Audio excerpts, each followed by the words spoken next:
Assalamualaikum warahmatullahi wabarakatuh. Kepada Bapak dan Ibu dosen yang sedang menyaksikan acara seminar proposal online pada hari ini, pertama-tama saya mengucapkan rasa syukur kepada Allah Subhanahu wa Ta'ala karena berkat rahmat dan hidayahnya lah sehingga saya bisa melaksanakan seminar proposal online ini. Dan saya juga berterima kasih kepada dosen pembimbing saya, Ibu Dr. Sri Handari Wahyuningsih, SI, MSI, yang telah membimbing saya dalam menyusun proposal ini.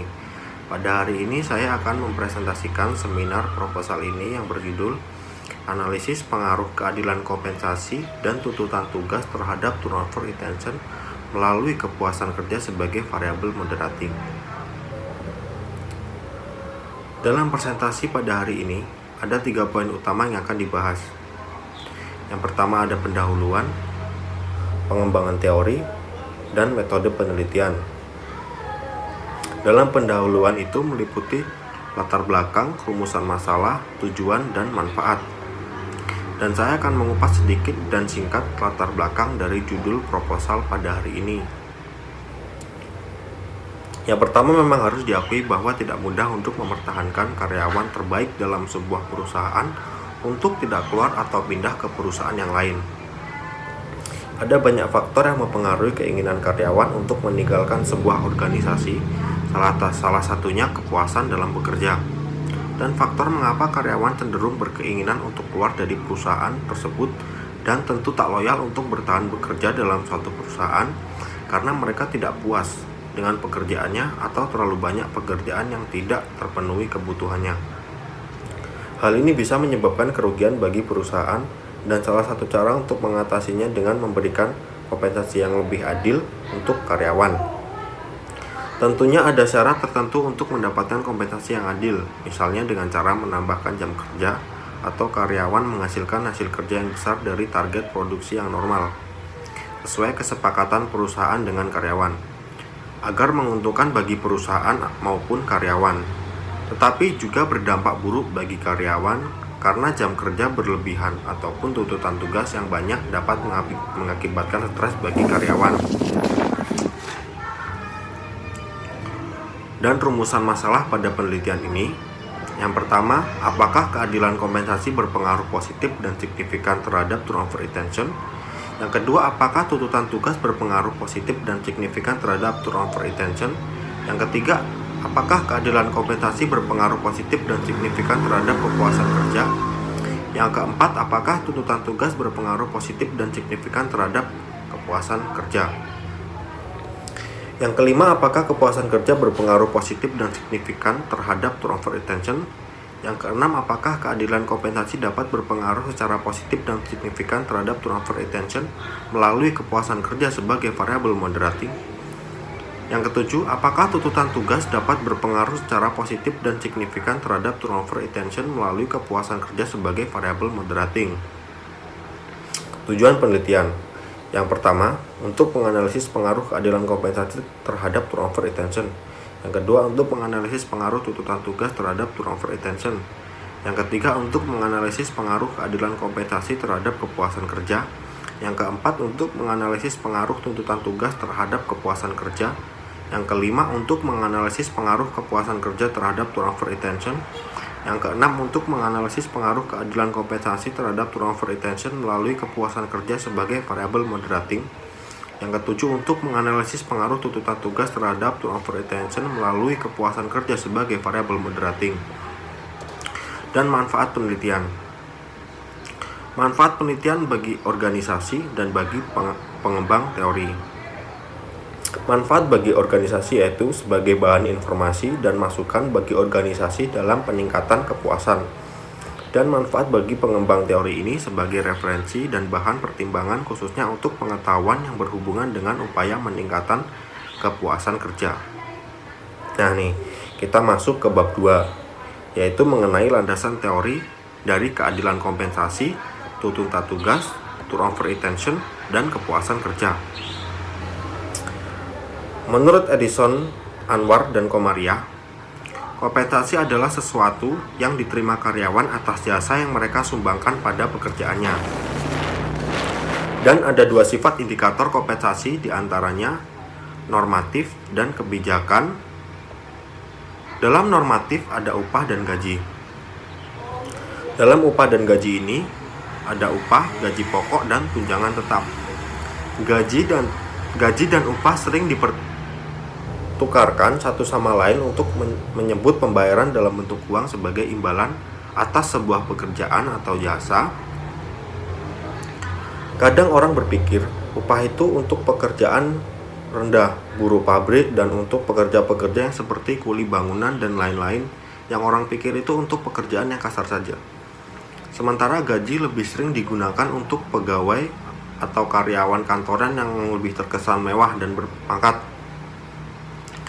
Sedangkan dalam Kamus Besar Bahasa Indonesia, gaji adalah upah kerja yang dibayar dalam waktu yang tetap, balas jasa yang diterima pekerja dalam bentuk uang berdasarkan waktu tertentu. Sedangkan upah adalah uang dan sebagainya yang dibayarkan sebagai pembalas jasa atau sebagai pembayar tenaga yang sudah dikeluarkan untuk mengerjakan sesuatu, gaji, imbalan.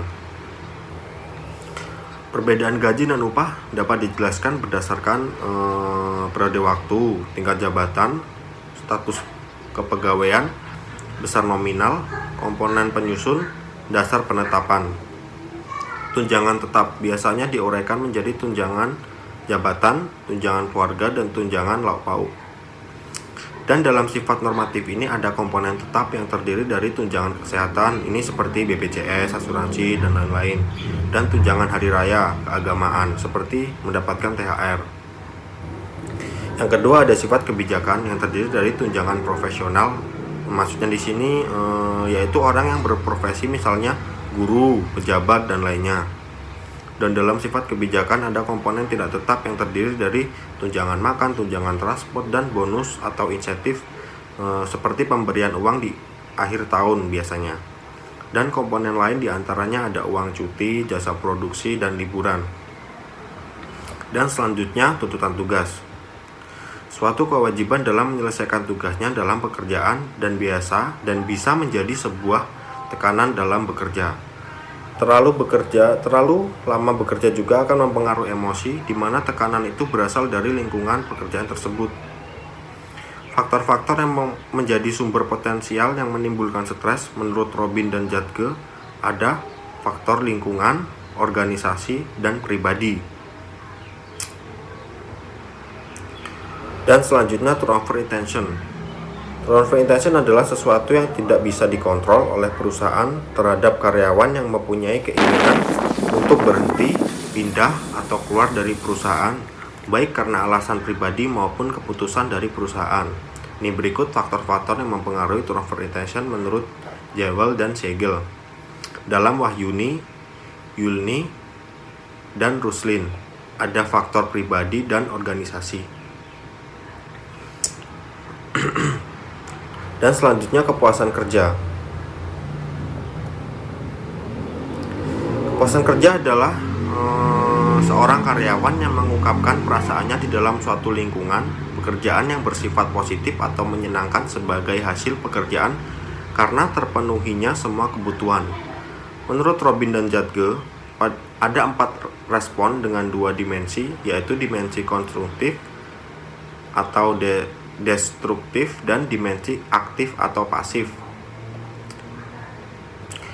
Respon yang pertama yaitu keluar atau exit. Ini respon pekerja terhadap ketidakpuasan yang diungkapkan melalui perilaku yang mengarah pada meninggalkan organisasi. Yang kedua, suara atau voice.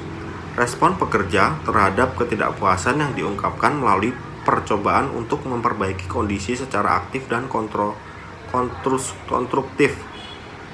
Yang ketiga ada loyalitas atau loyalty. Respon pekerja terhadap ketidakpuasan yang diungkapkan melalui secara pasif menunggu kondisi-kondisi itu membaik. Dan yang keempat, pengabaian. Ini respon pekerja terhadap ketidakpuasan yang diungkapkan dengan membiarkan kondisi memburuk. Nah, di sini kita memasuki bab 3 yaitu metode penelitian.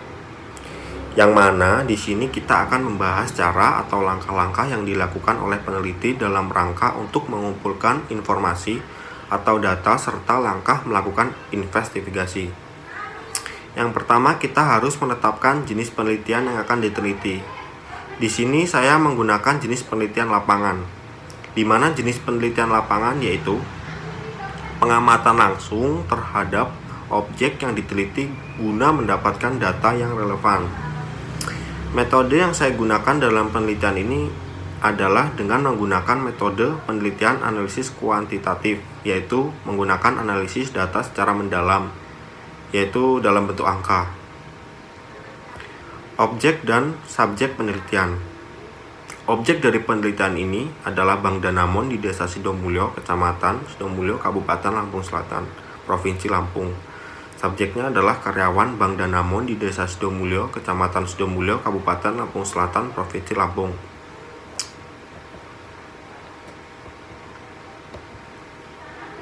Teknik pengumpulan data. Ada dua jenis data yang digunakan dalam penelitian ini, yaitu data primer dan data sekunder. Data primer adalah data yang didapat peneliti dari sumber pertama, baik individu atau perseorangan, seperti hasil wawancara atau pengisian kuesioner yang biasa dilakukan oleh peneliti. Dalam penelitian ini, yang menjadi data primer adalah data yang berkaitan dengan keadilan kompensasi, tuntutan tugas, turnover retention, dan serta kepuasan kerja. Untuk memperoleh data tersebut, peneliti melakukan wawancara dengan karyawan Bank Danamon Sidomulyo, Lampung Selatan.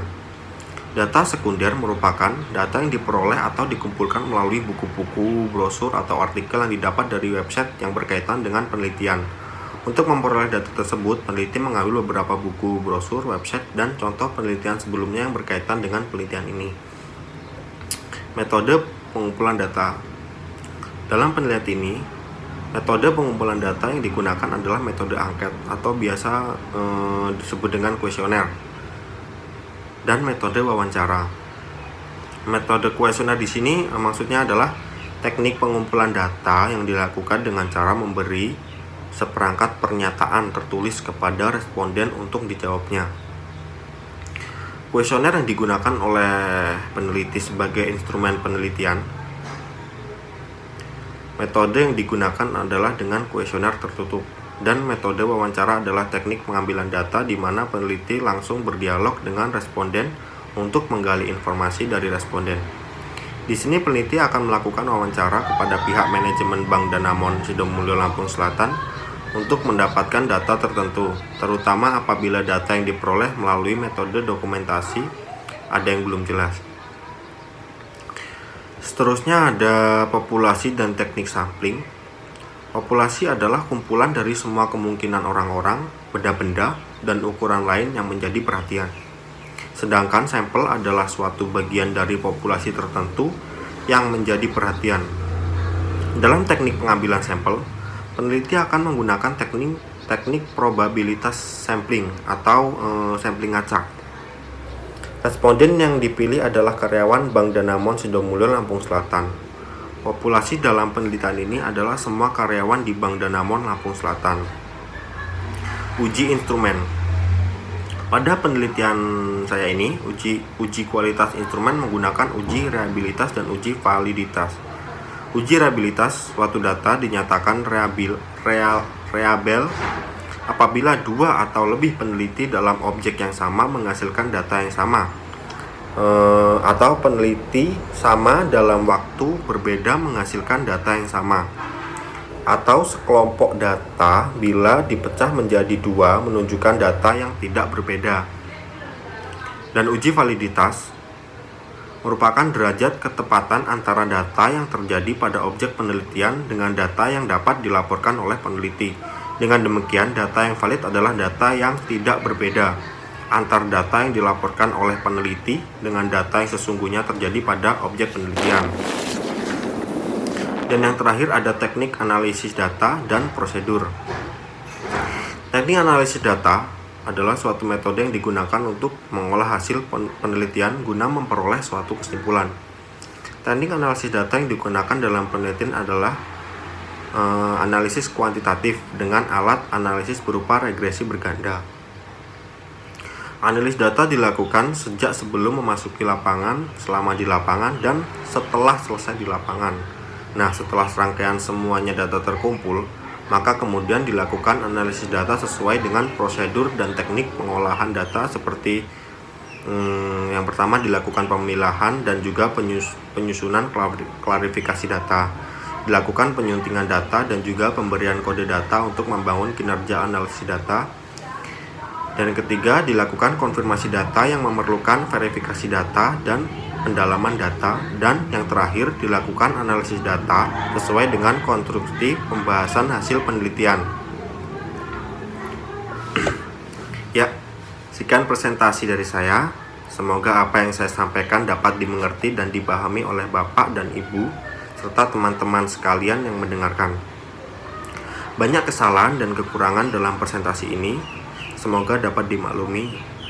Sekian presentasi saya ucapkan terima kasih sebanyak-banyaknya. Wassalamualaikum warahmatullahi wabarakatuh.